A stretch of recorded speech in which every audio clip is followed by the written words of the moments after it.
For instance, the census of 1921 observes that Bihari languages are not exactly Hindi in the eyes of linguistic survey, yet they were marked as Hindi as a matter of precedence and convenience. The term Bihari, put forth by George Grierson in the linguistic survey, never took off in census reports. Though the reports repeatedly acknowledge the distinction attained by Bihari dialects among linguists, they also observed that terms such as Bhojpuri, Magahi, or Maithili did not assume any particular importance to people as they preferred marking their language as Hindi and in some cases Bengali. This observation is significant as we find a marked shift in language identification post-independence. Even when the census seemed particular about precedence, Joseph E. Schwartzberg argues that Indian censuses were never completely in agreement with each other and have remained inconsistent with regard to the content and classification of Hindi. Scores of mother tongues were and continue to be simply grouped under one or more designation depending on the specific political and administrative need of that census year. One finds several inconsistent observations and conclusions in census report on categorizing non-standard speech forms. These observations are particularly interesting in the case of what are called transitional or borderline dialects. For example, in the 1911 census, a significant population of Kishanganj and Purnia, now in Bihar, speaking Kishanganjia, was returned under the head of Bengali following the Linguistic Survey of India. However, this was altered in 1921 as the new subdivisional officer of Kishanganj was of the opinion that a pure Hindi speaker would find Kishanganjia more intelligible than a pure Bengali speaker. This was once again reversed in 1931. Similar confusions existed in the case of Kurmali and Kotta. Transitional dialects which grow into adjacent speech forms were often deemed troublesome. Jayendranath Roy argues that over the first half of the 20th century, the numbers of Hindi swelled while that of Bengali witnessed a decline in Bihar. According to him, the politics of categorizing borderline languages has played a role in this manipulation. Bhojpuri Hindi diglossia. Counting and classifying languages was commensurate with the politics of Bihar elite, which supported the use of Urdu and Hindi in public offices and education.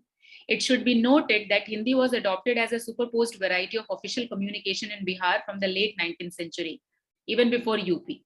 Drawing from Charles Ferguson, this created a language situation of diglossia where a common speech community, in this case Bhojpuri, began using two distinct languages for separate contexts of public-private, official-domestic, secular, religious communications and functions.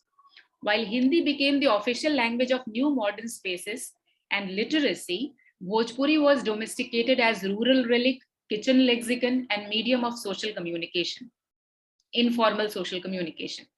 This language situation is reproduced in census reports while one finds both an admission and a rejection of Bhojpuri's distinction from Hindi. The Official Language Commission of 1956 makes very interesting observations on diglossia in the Hindi belt. According to the commission, the original speakers of Hindi and Urdu who are limited to certain parts of Western UP, Delhi, Eastern Punjab, etc., lack enthusiasm. And those who have adopted Hindi as a symbol of nationalism in the rest of the Hindi Pradesh, including Bhojpuri speaking region, lack knowledge of good Hindi and Sanskrit. As a result, Hindi finds it difficult to achieve full development. One finds a similar formulation in Dhirendra Verma's writing. Verma divides languages as national, official, literary, and folk, Rashtrabhasha, Rajbhasha, Sahityik Bhasha, and Jan Bhasha, respectively. He proposes that Hindi should not only become the national language and official language, but also the literary language of Indians. In his 1953 presidential address of Bihar Rashtrabhasha Parishad Conference, he argues that people in the Hindi Pradesh are not fully committed to Hindi, owing to what he described a caste-like allegiance to Jan Bhashas such as Bhojpuri. This language situation gets further complicated by the religious connotation assigned to speech forms. For example, Peter Gottschalk, in his engaging ethnographic work on a Bhojpuri-speaking village, observes language identity was often marked in tandem with self-perception and not actual linguistic practices. Thus, Hindus called themselves Hindi while Muslims associated with Urdu. However, in actual conversations, they spoke Bhojpuri to each other. Quoting from Lakshman Khubchandani's inquiries on census enumeration, Gottschalk argues that language identities are often confused with region and caste along with religion. Bhojpuri linguistic region, especially Banaras in Uttar Pradesh, has always presented a specific instance of language identification and contradiction. Beth Simon, in his paper, We Do Not Speak Bhojpuri, a semantic opposition, observes how Bhojpuri was identified by Abhijatya Banarasis as a language exclusive to Bihar. Interestingly, the denial of Bhojpuri was communicated in Bhojpuri. यहाँ हमनी के भोजपुरी ना बोली जा, वो बिहार के भाषा हुए. When a spoken language is disciplined as a dialect, it is actively displaced from positive connotations. Its life is reduced and largely viewed as what Einar Haugen calls a language that did not succeed. Even so, connotations and identifications remain in a state of flux. This flux is clearly visible in Bhojpuri's history of being counted. George Grierson worked out one of the earliest, now let me talk about how it has been counted. So George Grierson worked out one of the earliest modern estimates of Bhojpuri speaking population in the Linguistic Survey of India. He did this on the basis of geographical expanse of the dialect, census returns of 1891, and correspondence with the district officials. He estimated that India had around 20 million or 2 crore Bhojpuri speakers in the beginning of the 20th century, excluding the Bhojpuri speakers of Nepal. While Grierson's was a generous estimate, the census report of 1901, 1911, 1921 adopted a different scheme of calculation to put the figures of Bhojpuri speakers at 73 lakhs, 70 lakhs, and 68 lakhs respectively. These estimates were largely stagnant and non-consequential. Bhojpuri's numbers lingered around 7 million, and the total strength of Bihari dialects was steadily estimated at 25 million or 2 crore 50 lakhs in the early 20th century.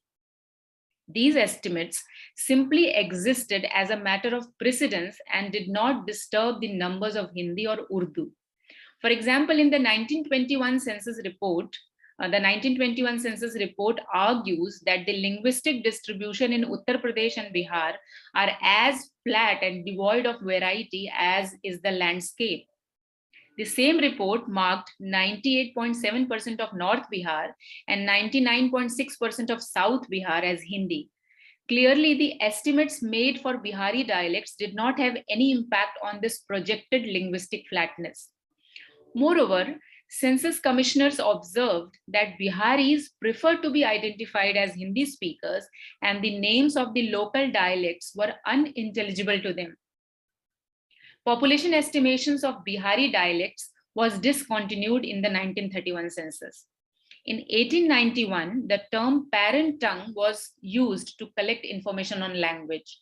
This shifted to language ordinarily used in daily life in 1901. By 1931, the term mother tongue, defined as the tongue spoken from the cradle, replaced earlier formulations. The same report also counted subsidiary languages or those tongues commonly used in daily life other than one's mother tongue. This was done for the first time to understand the aspect of bilingualism and migratory patterns. Bihari dialects were placed under Hindustani in 1931. It should be noted that Hindustani was originally classified as a dialect of Western Hindi in linguistic survey. Interestingly, Hindustani was used as an umbrella term to cover all of Hindi, Urdu, Western Hindi, and Bihari in 1931. The report made no attempt to tabulate these subdivisions separately, for such a scientific differentiation was cumbersome and even useless according to the census report. This fact was ironical as the report claimed to investigate bilingualism. By combining so many languages under a common designation, bilingualism was severely underestimated. Clustering Bihari dialects under Hindustani continued in 1941 as well. The period beginning from 1920s lasting till mid-1940s witnessed active campaigns for Hindustani as a national lingua franca. A major addendum to this campaign was the demand for voluntary sacrifice of North Indian dialects, mother tongues for nation building. This spirit of sacrifice also finds a mention in the Official Language Commission of 1956.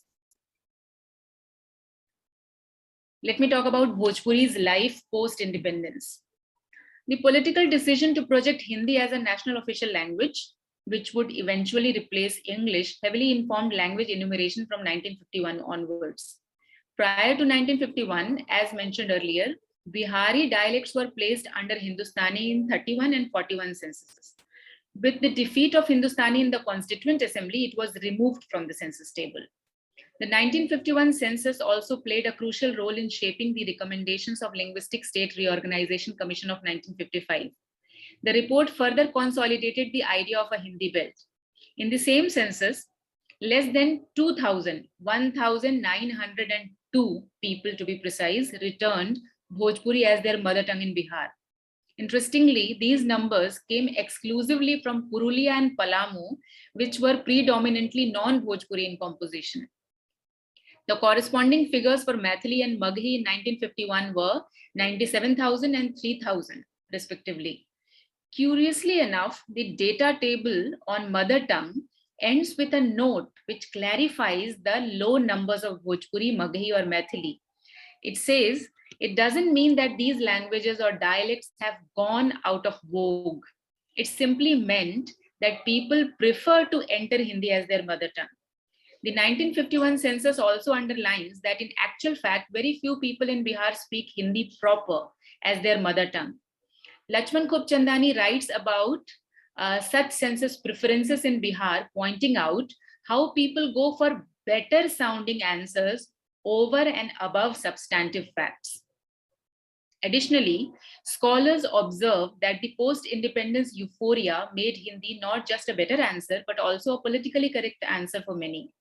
Language data enumeration, like other identity enumeration, became a site of new social claims.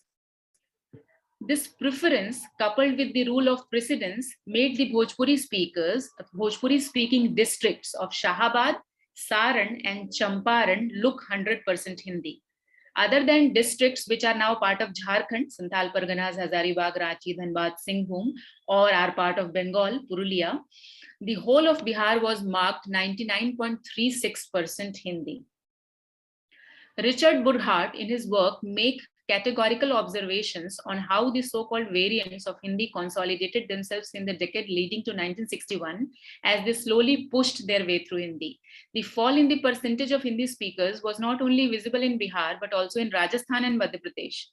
Preference for Hindi was drastically undone in 1961 census enumeration. The percentage of Hindi dropped from 81% to 44% in undivided Bihar. It should be noted that 61 census came after the linguistic state reorganization of 1955.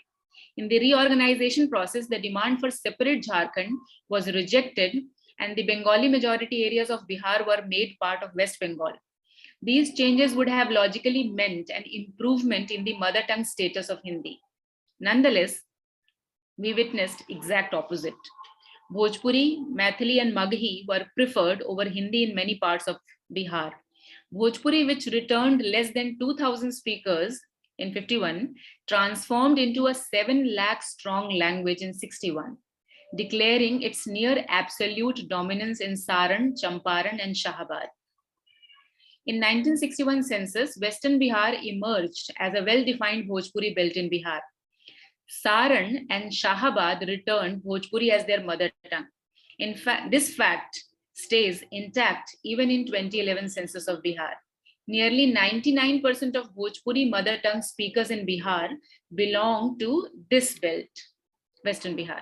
One needs to systematically investigate the changes which led to the visibility of Bhojpuri in 1961 census report. Why did the Bhojpuri belt, which preferred to name its mother tongue as Hindi in 1951, turn its back on this language in 1961?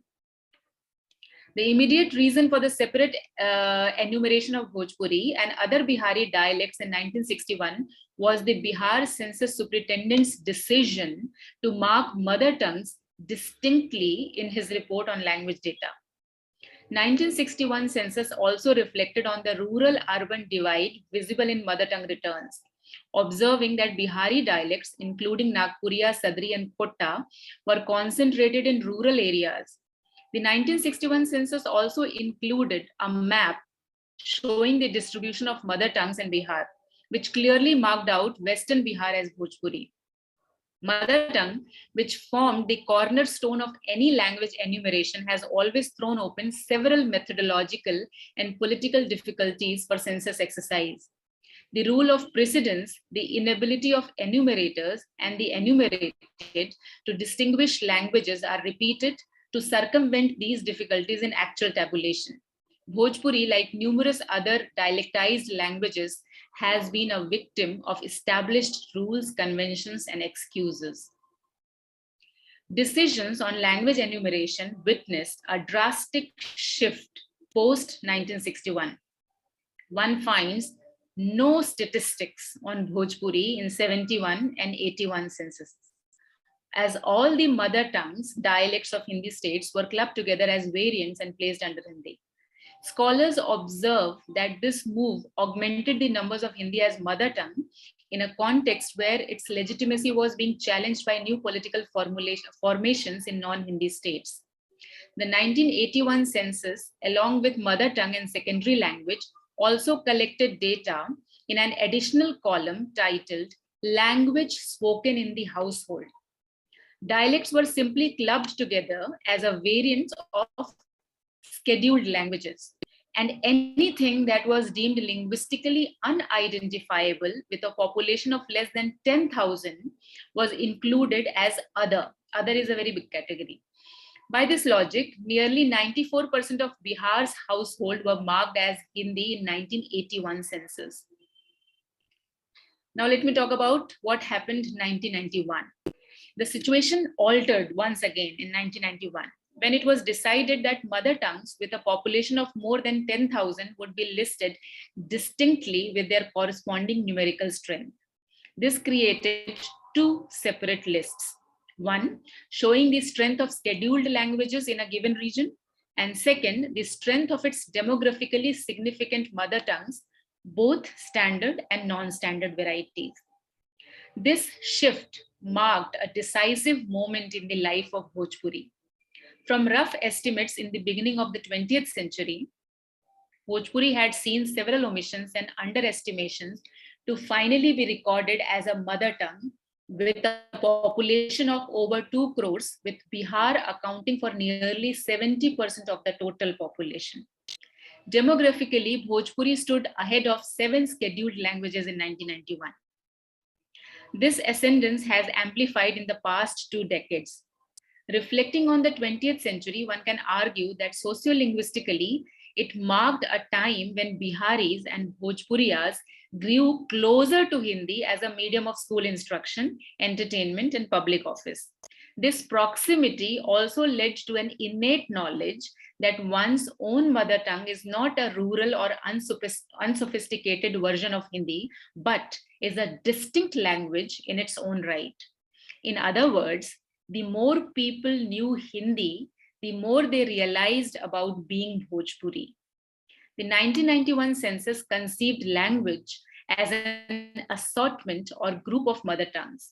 By listing mother tongues with a strength of 10,000 and above, 91 census arrived at a total number of 216 mother tongues classified under 18 scheduled and 96 non-scheduled languages. More than half of the mother tongues were enumerated as dialects of the latter. Anvita Abbi observes that the numbers of languages and mother tongues have seen a drastic fall over the last century. It is also observed that minority languages, often included as the other, have faced the grudge of this deliberate process of linguistic management. In Bihar, the percentage of Hindi as a mother tongue dropped from 81% in 1951 to 44% in 1961. Though it witnessed a revival in 71 and 81 due to rationalization of language data, it fell to 33 in 91 with a change in policy.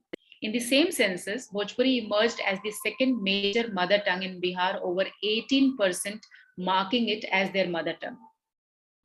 The 1991 policy has not seen any alterations ever since. As a result, for the first time, we have numbers of Bhojpuri mother tongue speakers for 3 consequent census enumerations, starting from 1991. In 2001, over 3 crores marked Bhojpuri as their mother tongue in the whole of India, and it emerged as the most populous mother tongue of Bihar, with over 25% marking it as mother tongue. In 2011, also saw an interesting revival of Magahi, 14.3%, and Maithili, 14.6%, which led to a further drop of Hindi's number. In 2011, only 17.5% Bihar marked Hindi as their mother tongue. In 2011, Bhojpuri crossed 5 crores. The language data of Census 2011 tells us that only 26% of Biharis call Hindi as their mother tongue. In other words, nearly 75% of Bihar continues to name Tathakathit Hindi dialects as their mother tongue. If one compares these figures with 2001 census, one would notice that Hindi's claim as mother tongue has seen a slight increase, while Bhojpuri has recorded an increase commensurate with the natural growth in Bihar's population. Having said that, all Bihar figures can be myopic as far as Bhojpuri is concerned. One need to focus on Western Bihar or Bhojpuri speaking belt to understand its persistent presence as a mother tongue. The Bhojpuri belt includes 7 districts with a population of around 2.5 crores. 91% of this region has marked Bhojpuri as their mother tongue in 2011 census. The corresponding figures for Hindi is as low as 4.6%. Based on the mother tongue data, one can think of this region as an aberration within Bihar and what is imagined as Hindi belt. So let me conclude. Regardless of its methodological ambiguities and its implicit sense of hierarchy, the census remains the only inventory of Indian languages, plays a key role in Bhojpuri's past and present. Besides, it remains a dignified rallying point for language recognition movements. From being an obscure footnote to a highly visible mother tongue variety, Bhojpuri has witnessed several changes. This inconsistent journey also makes it clear that state is not always obligated to provide numbers on varieties or use them in policy making. The politics of conventions and rules, socio-political contexts, Bhojpuri activism, commercial ingenuity of Bhojpuri cultural productions, etc., have played their part in these changes. Though this paper has not discussed these factors in any detail, आगे लिखे जाने वाले पर्चों में मैं ये इनको discuss करने की कोशिश करूंगी. So in conclusion, I would like to say that assertions such as Biharis prefer Hindi over their mother tongues in successive census reports in the first half of the 20th century was turned upside down by the end of the century. Thank you. Thank you so much, Asha. That was, as expected, a very interesting talk. I'm sure, I hope people